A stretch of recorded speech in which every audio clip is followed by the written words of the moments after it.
Hello everyone, welcome to my channel. इस video में हम स्टार्ट करेंगे क्लास 10th के चैप्टर नंबर 5 एपी का एक एक्स्ट्रा क्वेश्चन इन 2 मार्क्स। बच्चे बाकी चैप्टर्स के एक्स्ट्रा क्वेश्चंस के लिए लिंक नीचे आपको डिस्क्रिप्शन में मिल जाएंगे, वहां जाकर आप बाकी चैप्टर्स भी कर सकते हैं। सो स्टार्ट करते हैं। Find k so that k square plus 4k plus 8 comma 2k square plus 3k plus 6 and 3k square plus 4k plus 4 are 3 consecutive terms of n AP. बहुत ही अच्छा क्वेश्चन है। एग्जाम में इस type का question आपके पास आ सकता है, तो बहुत ध्यान से इसको आप समझिएगा और इसकी रिटन प्रैक्टिस आप जरूर करें। क्वेश्चन में कह रहा है आपको ये 3 कॉन्जिक्यूटिव टर्म्स दे रखी हैं किसी एपी की, यानी एक के बाद एक जो टर्म्स आती हैं ये वो 3 टर्म्स हैं। इसमें हमें के की वैल्यू फाइंड करनी है।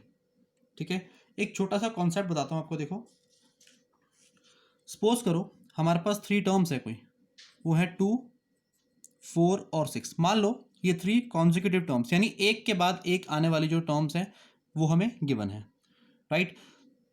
तो ये जब एपी की टर्म्स हो गई तो ये चीज़ तो क्लियर है, इन दो नंबर्स और इन दो नंबर्स के बीच में जो कॉमन डिफरेंस होगा वो भी सेम रहेगा। यानी 4 - 2 कितना होगा, देखो ये होगा 2। इसी तरह से 6 - 4 भी कितना होगा, 2। यानी इन दोनों के जो कॉमन डिफरेंस आए वो सेम आए ना।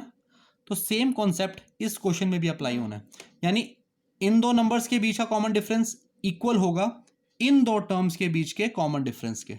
दोबारा बता रहा हूं, इन दो टर्म्स के बीच का जो कॉमन डिफरेंस निकालोगे आप, ठीक है, वो इक्वल होगा इन दोनों टर्म्स के बीच का जो कॉमन डिफरेंस रहेगा। ठीक है, यानी हमें एक क्वेश्चन जो करना है वो बेसिकली कॉमन डिफरेंस को निकाल के ही करना है। तो सबसे पहले काम करते हैं, इन दो टर्म्स के बीच का हम कॉमन डिफरेंस फाइंड कर लेते हैं। ठीक है, तो कॉमन डिफरेंस फाइंड कैसे होता है आपको पता है। ये फर्स्ट टर्म है, ये सेकंड टर्म है और ये थर्ड टर्म है। तो second term minus first term, ठीक है, यानी a2 माइनस a1। a2 है 2k square plus 3k plus 6 minus a1 है k square plus 4k plus 8। ठीक है, अब इसको सॉल्व कर लेंगे तो हमारे पास इन दो टर्म्स के बीच का कॉमन डिफरेंस आ जाएगा। 2k square plus 3k plus 6, bracket open करेंगे, अंदर के साइन हो जाएंगे चेंज, माइनस का k स्क्वायर हो जाएगा minus 4k minus 8।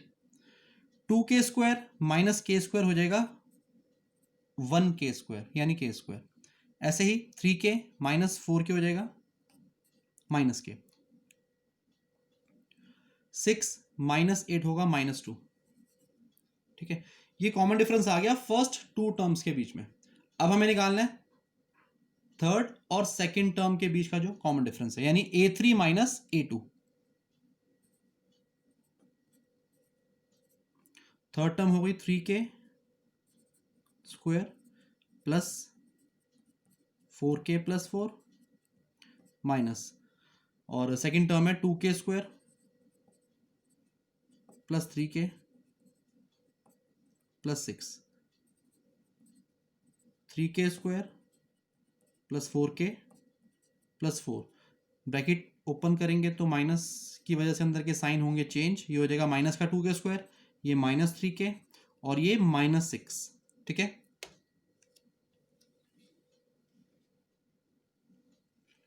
3k square minus 2k square हो जाएगा k square, 4k minus 3k हो जाएगा प्लस k, 4 माइनस 6 होगा माइनस का 2।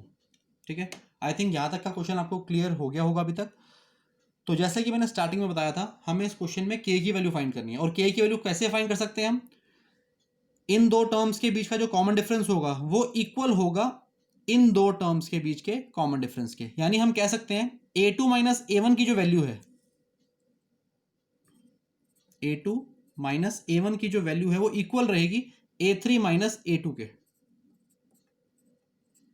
a2 माइनस a1 क्या है, ये कॉमन डिफरेंस है फर्स्ट 2 टर्म्स के बीच का।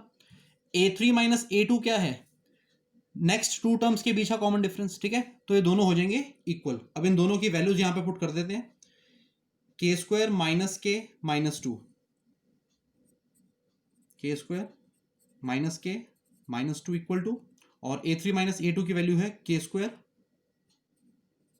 Plus k minus 2। k square से k स्क्वायर कैंसिल, माइनस के प्लस का k यहां पर आके हो जाएगा माइनस के, इक्वल टू माइनस टू यहां पर आके हो जाएगा प्लस 2। ये हो गया माइनस का 2k, ये माइनस 2 से प्लस 2 कैंसिल 0। इट मीन्स यहां से k की वैल्यू आ गई 0। तो ये इस क्वेश्चन का आंसर है। ओके तो कभी भी इस तरह क्वेश्चन आपके पास आए जिसमें 3 या 4 टर्म्स आपको गिवन हो और ये बात बोल रखी हो उसमें कि ये एपी की टर्म्स है, तो कभी भी इस तरह का क्वेश्चन आता है तो इसका मतलब ये तो क्लियर है कि अगर वो एपी की टर्म्स हैं तो हर दो टर्म्स के बीच का जो कॉमन डिफरेंस होगा ना वो बिल्कुल इक्वल होगा। अब जैसे इस क्वेश्चन में 3 टर्म्स थी, ठीक है, तो इसका मतलब क्या है, पहली 2 टर्म्स और बाद की 2 टर्म्स के बीच का जो कॉमन डिफरेंस है वो इक्वल होगा, तभी हमने ये वाला स्टेप यहाँ पे यूज किया। ठीक है, तो ये छोटा सा कॉन्सेप्ट आपको ध्यान रखना है। तो बच्चे ये क्वेश्चन कंप्लीट है। तो इसी तरह के क्वेश्चंस मेरी आगे आने वाली वीडियोस में आपको मिलते रहेंगे। Thank you very much.